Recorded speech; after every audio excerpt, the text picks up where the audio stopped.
Hey guys, welcome to another video for Monster Reviews. So today I'm going to discuss a PvE unit, and today will be Colleen.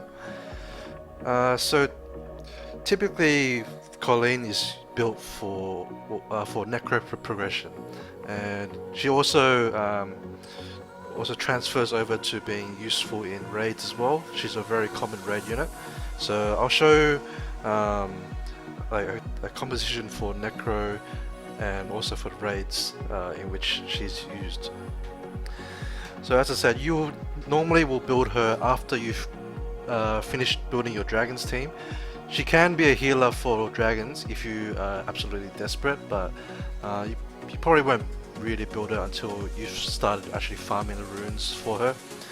And that's because dragons drops both the violent and revenge runes, which are very key towards building a proper necro team, because you would ideally want all of your units on your necro team to be on violent revenge or triple revenge, because as you know, the boss has a shield, a 7 counter shield, and you need multi-hits to remove it. So the more violent and revenge procs you have, the easier it is to remove the shield.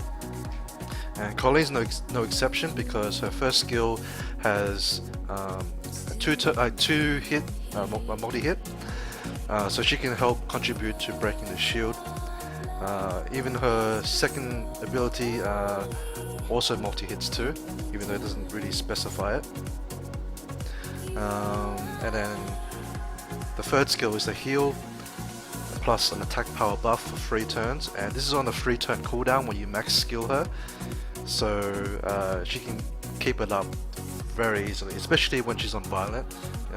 Every time she procs, it helps keep the attack buff on all your units.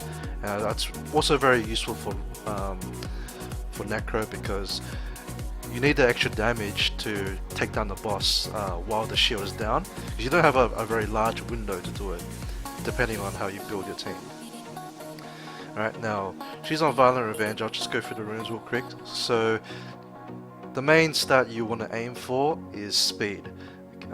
Even though the necro boss caps the speed, you still want her to be really fast so that she can heal during the trash waves, because some of the trash waves actually do a surprising amount of damage, especially the mini boss, the Grego, and yeah, you want to be able to keep up with his damage, as well as all the dots that the golems do.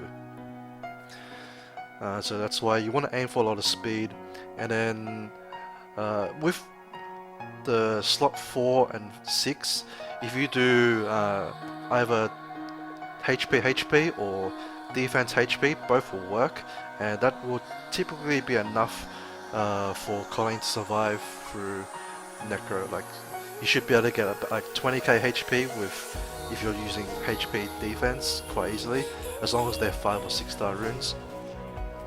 And yeah, that should be enough for you to survive, because as a healer, or a support unit in fact, she's going to be the unit that is less likely to die, right? Because your damage dealing units will have a lot less HP, and therefore if anything's going to die first, it's going to be them, not your Colleen. So you don't really need to stack a lot of survivability onto her.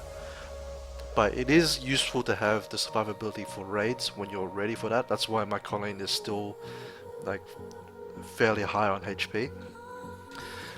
The other important stats to get on her is accuracy and resistance.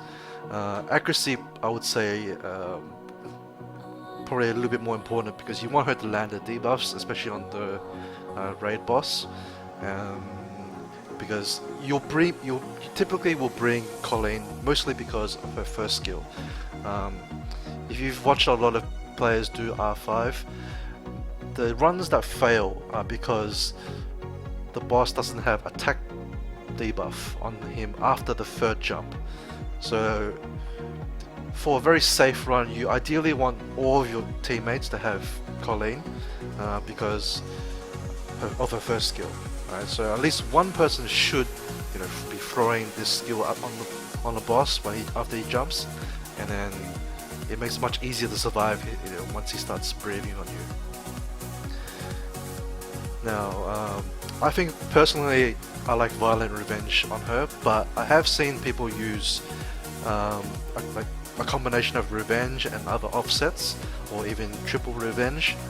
I think it's a little bit risky just because I like my healers to have Violent.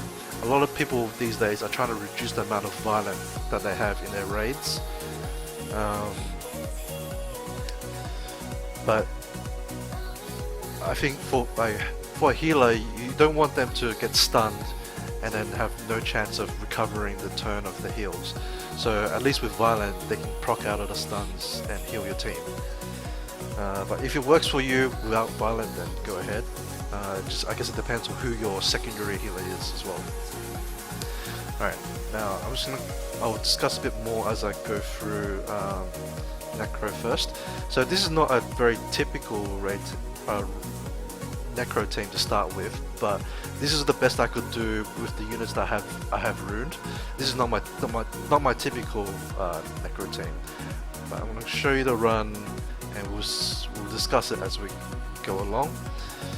So the main unit here that's not farmable is going to be the Rakshasa and the Fire Ninetales. Okay. Really, for Necro, it depends what units you have opened.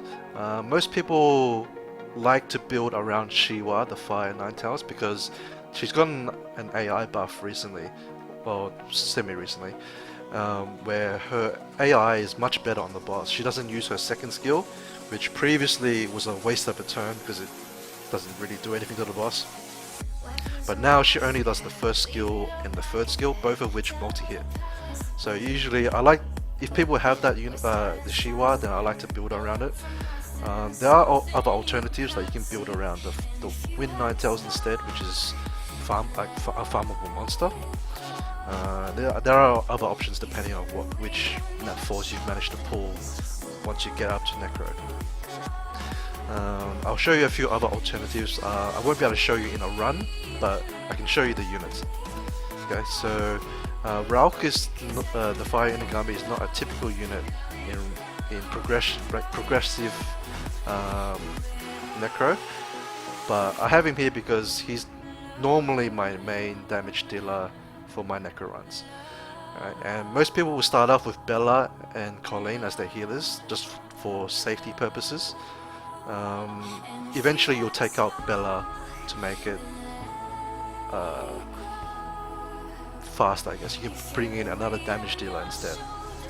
But as long as you have reliable armor break in your team, I think usually people will take Bella out for something like Galleon. Okay, and now the Rakshasa, she's not she doesn't have to be the light one, obviously. You can use the fire one or the wind one, Hua or Yen. You can also use other units that have a slow debuff. But basically, that unit just needs to have a slow debuff. And it's because the idea of the team is you have 4 units that will break the shield first, this soul barrier, and then once that's down, your slow debuff unit will move and place slow on the boss. This makes it much easier in subsequent turns to break the shield again, because the boss won't move and refresh his shield as often. So you want someone who has a fairly reliable slow on the first skill. Even the Rakshasas are not 100% reliable because the max harmful effect rate is 80%. So sometimes people will run 2 slows, and just to illustrate, so some alternatives is, instead of say Shiwa, you could, if you have the Fire Jack-o'-lantern, he also works very well. He's got multi-hits on I believe all his skills. Yep, all his skills, and every skill has a debuff, which is really good for just starting out, because like if you put more attack, power break, glancing, heal block and stuff like that, it makes it a lot safer. Eventually when you move on to speed runs, you'll probably be taking out a lot of these and going for pure damage dealers like Ralk. He's becoming a bit more popular as well with the Necro teams, because he still has multi-hit as well, but he also defense breaks and does a lot of damage. Okay, so and he also is useful because he's got a HP leader, so for dungeons. So this makes it a little bit easier progression wise, because like a lot of the Guardian players will have maximum glory point buildings, and that means they have a lot more HP and defense to work with. Whereas someone who's just starting out on Necro, you probably only have maybe like 4, maybe 5 levels of the HP and defense tower, and therefore you're a lot behind, but you're going to take a lot more damage than other players will. So having a HP leader makes it a little bit easier to progress through, as opposed to like a damage leader like Shiwa. But if you're using a Shiwa leader, you can make up for it by using more HP on your runes instead.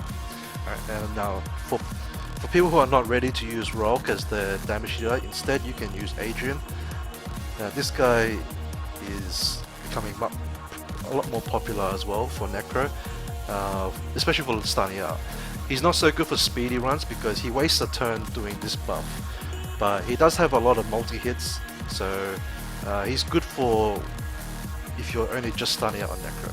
Okay, and as I said, the Rakshasa, it can be a Hua or Yen instead. For like a very safe run, you can run both the Jack-o'-lantern and a Rakshasa.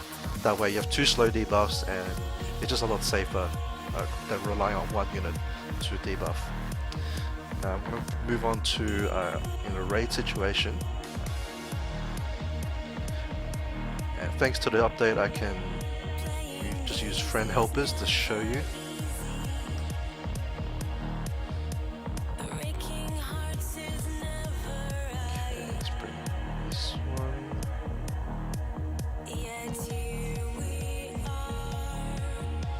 Bear with me for a second, I'm just trying to find just a couple of people that I usually would raid with. Oops.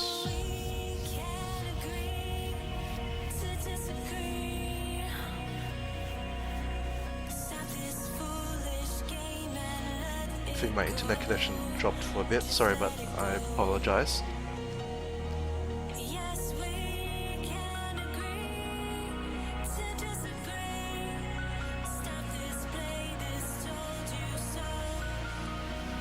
Okay, and as you can see, wait, let me change my team. As you can see, all of our teams use Colleen, and that makes it a lot easier because everyone's got multiple attack breaks on their team.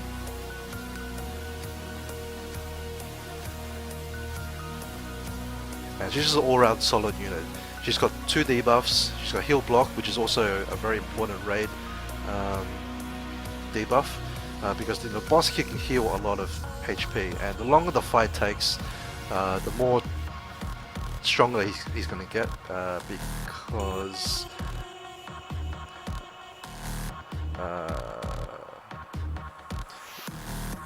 every time he uses his abilities, he basically gets stronger.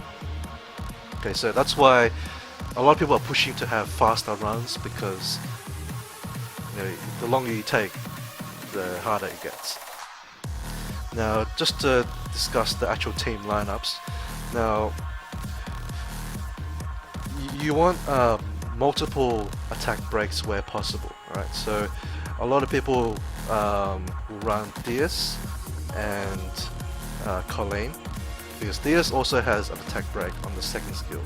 Right now, the way I think of it is, Colleen is worth 1 unit as like a pure attack breaker, because she's got the reliable one on the first skill, while someone like a Diaz who has attack break on second skill, I believe he's more worth like half a unit. So in this case, I think of it as I'm bringing 1.5 attack breaks, because his second is, as I said, Diaz's one is not reliable. He's not always going to use it, whereas Colleen should be using it most of the time. and it's good to have something at like about 1.5 of each debuff if possible. Um, and then on the other hand, DS has HP recovery debuff on the first skill, so he's basically primarily a heal blocker, and secondary is attack debuff and also defense break as well. Whereas Colleen is primarily a attack breaker and then secondarily a heal blocker. Now, an alternative, like, because not everyone farmed DS HOH, that's why like a lot of the old school players have DS and they run it in their raid team. If you don't have DS, you can also run Darien.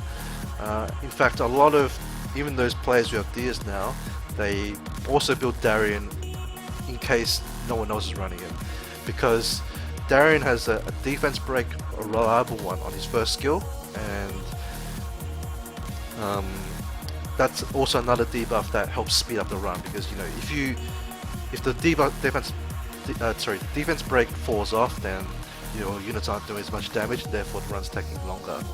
So all of these debuffs are very important, and that's why those sort of units are very important, like pretty key towards I guess like consistent runs.